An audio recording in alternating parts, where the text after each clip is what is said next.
नमस्कार मित्रों, मैं सनी मौर्य आपके बीच लेकर के आया हूँ चैप्टर सेकेंड क्लास 10th का फायर एंड आइस। और इसके जो राइटर हैं बच्चों, वो हैं Robert Frost.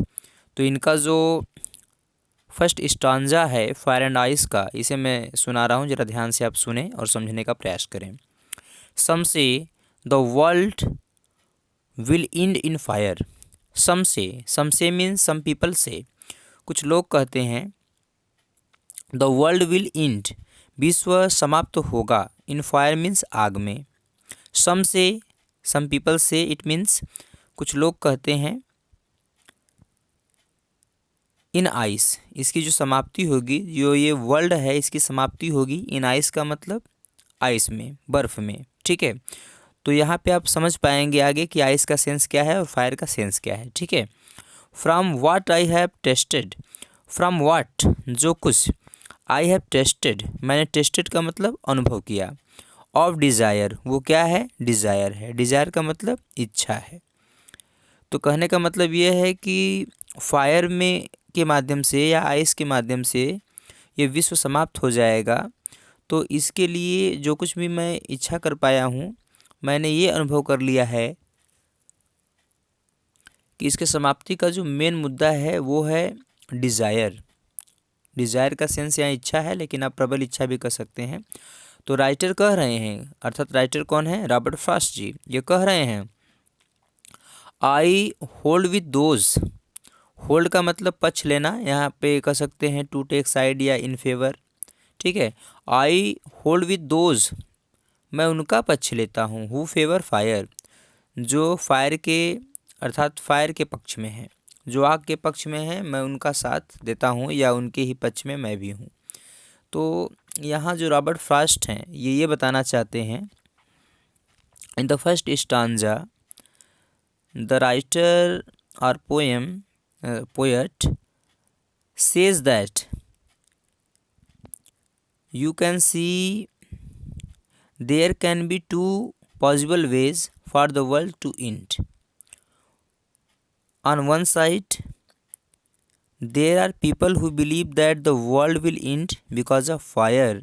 Here fire represents, अब यहाँ पे आपको यह समझना है कि जो फायर है वो प्रदर्शित क्या करता है, एक्सट्रीम डिज़ायर को, कह लीजिए कि अत्यंत इच्छा को या तीव्र इच्छा को, एंगर मीन्स क्रोध को, ग्रीड मीन्स लालच को। ठीक है, तो यही सब चीज़ें अगर मनुष्य के अंदर व्याप्त है तो वो क्या करेगा कि विश्व को समाप्ति की ओर ले जाएगा। ठीक है, on the other side there are people who favour ice, कुछ ऐसे भी लोग हैं जो आइस को अपना पक्ष लेते हैं कि आइस भी एक ऐसा मुद्दा है जो विश्व को समाप्ति की ओर ले जाएगा या विनाश की ओर ले जाएगा, जिसको डिस्ट्रक्शन बोल सकते हैं। Here ice represents the human emotions of hatred, intolerance and other bad activities. Okay, the poet from his experience believes that the world will end with fire. Thus the poet remains with those people who favor fire. Okay, so listen again. कवि अपने अनुभव के आधार पर मानते हैं कि संसार का अंत अग्नि के द्वारा होगा, इसलिए कवि उन लोगों के साथ हैं जो आग का पक्ष लेते हैं। ओके, अब यहाँ जो सेकेंड स्टांजा है उसे पढ़ते हैं। But if it had to perish twice, कवि का कहना है कि यदि विश्व की समाप्ति, पेरिस का मतलब विश्व का विनाश हो जाए या उसकी विश्व को एक तरह से मृत्यु की ओर ले जाया जाए, ट्वाइस का मतलब दो बार, अगर दो बार भी विनाश का कारण हो सकता है, विश्व का दो बार विनाश का कारण भी हो सकता है। कैसे, आई थिंक मैं सोचता हूँ, आई नो मैं जानता हूँ, इनफ ऑफ इट उसके लिए घृणा पर्याप्त है। अगर मानव प्राणी के अंदर अत्यधिक घृणा हो तो ये भी विश्व को विनाश की ओर ले जाएंगे। To say that for destruction ice, तो यहाँ पे कहा जा सकता है कि जो आइस है वो विनाश का कारण बन सकता है। Is also great and would suffice, उनका मानना है कि जो आइस है ये भी एक डिस्ट्रक्शन का कारण है, विश्व को विनाश की ओर ले जाने का एक बड़ा कारण भी है।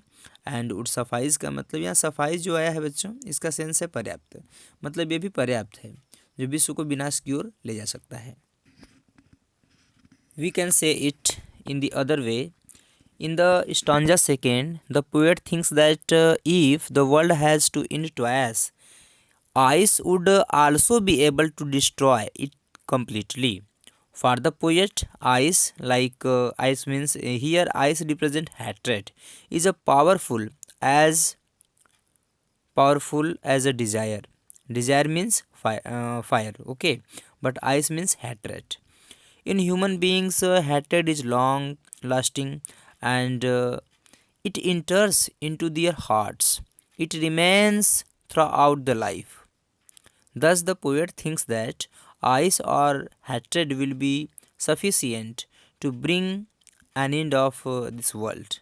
Okay, suppose you have to write reference context and explanation of this poem. Otherwise, you can write the central idea. I think central idea will be very easy for you, because when you will try to learn it and you learn it very well and you will write it, just practice it how we can write, then you will be able to write it in your examination. Okay, so listen again. I'm telling you the central idea. The poem Fire and Ice by Robert Frost expresses the idea that the world would end in either of two ways, by ice or by fire. Okay, according to the poet, fire symbolizes human desires like greed, cruelty, and lots of negativity. Okay, the more you try to satisfy them, the more they grow. Okay, there is no end for them to destroy, to reduce. Okay, they spread like wildfire and engulf your whole life. Okay, तो ये जो चीज़ें होती हैं, एक दावानल, एक अग्नि के समान ये बहुत बढ़ती चली जाती हैं और आपके पूरे जीवन को निगलने का काम करती हैं. Okay, on the other hand we can say ice symbolizes indifference in human relations like hatred, coldness, and rigidity. Okay, jealousy, etc. The poet has the view for both. Fire and ice are equally component in bringing the world to a complete end. Okay, तो इसे ये कह सकते हैं कि जो बर्फ़ है ये मानवीय संबंधों की उदासीनता, घृणा, रूखेपन एवं कठोरता का प्रतीक है. कवि का मत है कि आग एवं बर्फ दोनों ही संसार को संपूर्ण अंत तक लाने में समान रूप से सक्षम है. Okay, so prepare this chapter well, prepare this poem well, and you will be succeed in your dream. Thank you so much for joining the class today.